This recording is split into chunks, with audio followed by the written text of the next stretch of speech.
in respect of the habeas corpus application that happened yesterday at Civil Division.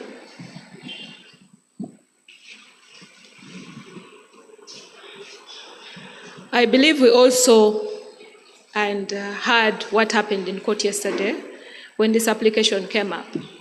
And there were various emotions that were set up as a result of this application. And as a group, we decided to issue a statement. And I am here to read to you, the members on here and the members online, the statement that we issued as a group called the Rule of Law Defense.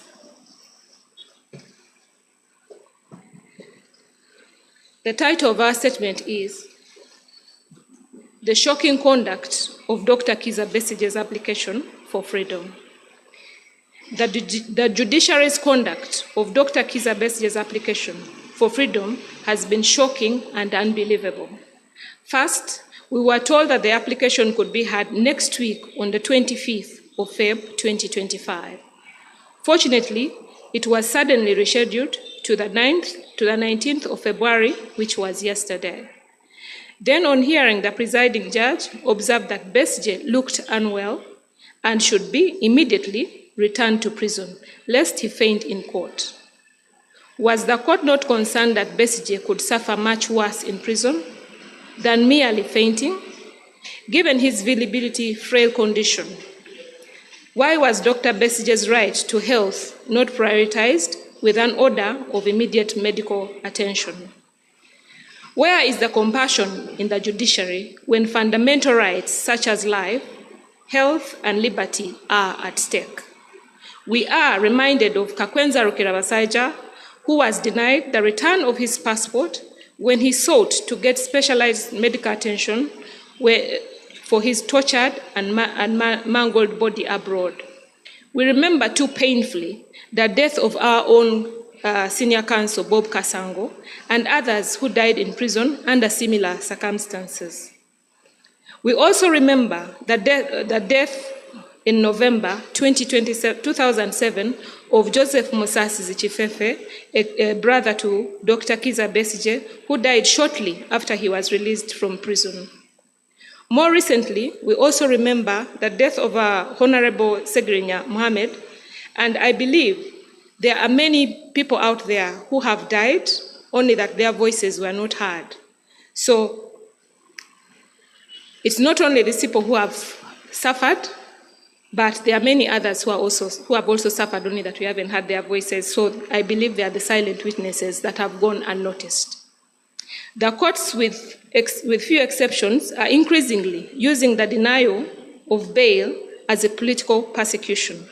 From the automatic remand when an accused person takes plea on the pretext that either the courts, with few exceptions, are increasingly using denial of bail as political persecution.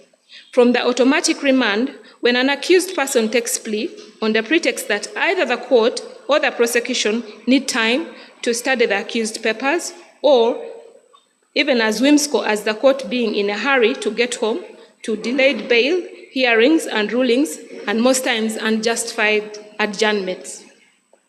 A citizen's liberty is at stake, and the resolution of the fundamental constitutional principle is paramount. The judiciary must always remember that delayed justice is justice denied. The judiciary should demonstrate greater urgency in the determination of such matters, especially in the situation of Kizza Besigye. We cannot be a people who learn nothing from our own dark, grim, bloody history. We are all one people, all children of God, and we must always honor our humanity in love and service for one another. We refrain out of respect for the court from commenting on matters still to be decided.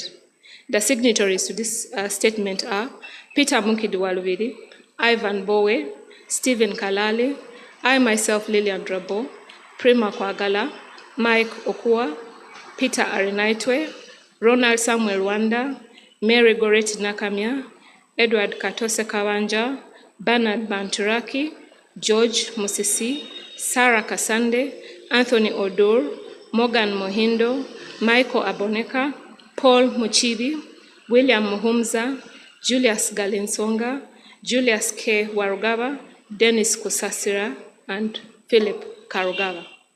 I thank you for listening to me.